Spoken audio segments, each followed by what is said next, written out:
Canadian lumber exports to the U.S. have been the source of conflict for over a century.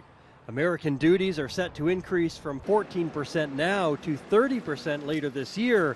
So the recent and ongoing threat of a 25% tariff on top of it all has the industry on edge. Well, it was quite a weekend, let's put it that way. A lot of stress, a lot of worrying, a lot of analysis.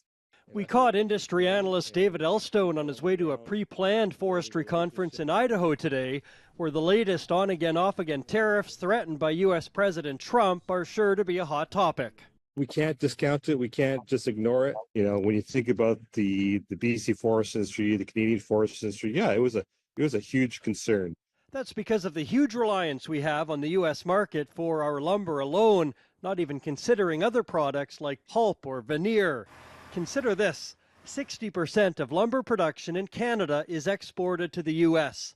Here in BC, 70% of our lumber production on the coast goes to the U.S., and in the interior, 65% of lumber production goes south of the border. When we think about all the other, exporting to Asia or to other places, we can't just take, 12 billion board feet and send it somewhere else if we were to try and deal with all of our Canadian production. So it definitely is a concern. 24% of lumber consumption in the United States comes from Canada. But if you listen to Donald Trump, they don't need it or anything else from Canada. We don't need them for the cars. We don't need them for lumber. We don't need them for anything.